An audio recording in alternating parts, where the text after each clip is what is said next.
this?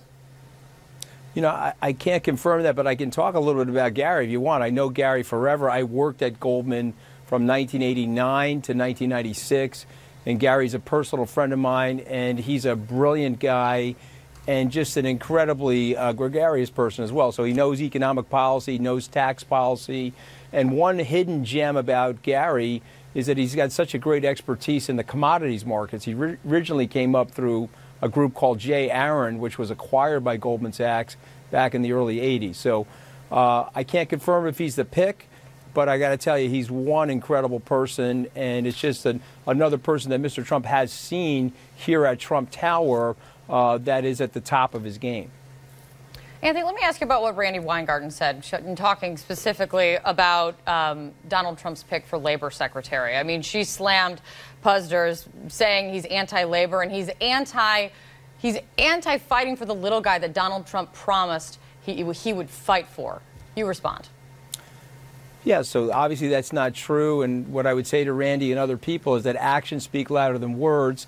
And just the Carrier deal is a vivid example of Mr. Trump, Mr. President-elect, fighting for the quote-unquote little guy. But I think there's more to it than this. You know, we're focusing on Andy's background in the restaurant business, but what you guys are missing about Andy, he's a great macro economist, and he has a very, very good understanding about the broader interconnectivity of the economy. And so we're focusing on things like minimum wages when we shouldn't be. What Andy's going to be focusing on is wage increases for all Americans. And what Andy wants to focus on is not only bringing jobs back into the United States, helping the administration on these trade deals, which he has a native understanding of, but just making the society better for labor in general. And so when Randi's saying that he's part of the establishment, she really doesn't know him personally the way I know him. This is a very disruptive entrepreneur. He's got a great legal background. And so for me, I couldn't be happier about this pick for the American people.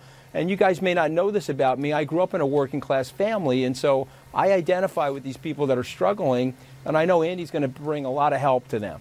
You know, it is interesting, going back to Gary Cohn, who you said you also do know personally. You know, Steve Mnuchin has a long history at Goldman Sachs. Gary Cohn, obviously the number 2 there. People thought he would take over Goldman Sachs. Is there something incongruous about the fact that Donald Trump ran ads that seem to very directly criticize the role that Goldman Sachs has in the country, showing ominous pictures of Lloyd Blankfein, and now potentially filling some key economic positions with Goldman people?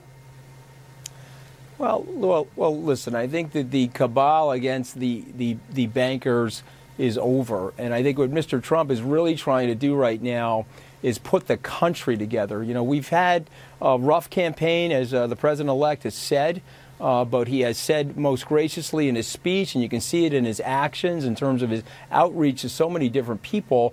We really want to bring the country together, not just the party, not just the people that voted for Mr. Trump or the president-elect, but the entire country. And so what I would say, and I'm in these meetings, thankfully, and I'm here at Trump Tower talking to you, if you saw the process, the American people would be super happy about the way we're going about this and the talent that we're seeing. And I think they would also be very proud about people willing to make these sorts of sacrifices to go into the government to serve them. So that combination is great. Now, I worked at Goldman Sachs 20 years ago, so for some reason I'm still, I guess it's permanently affixed on my forehead that I was at Goldman Sachs. But I just want to say one thing. I just want to say one thing about brand. Yeah, it's probably on one of my cheeks. I won't say which one. But here's what I would say to you guys is that Goldman Sachs was a phenomenal place when I was there. It is still a phenomenal place. It has a great team-oriented culture. And people that are success in their orientation have gone to work at Goldman. That's why it's been so phenomenally successful. So I really hope this whole banker cabal of hatred dies down in the next 3 or 4 years. Let me ask you something. There were reports out this morning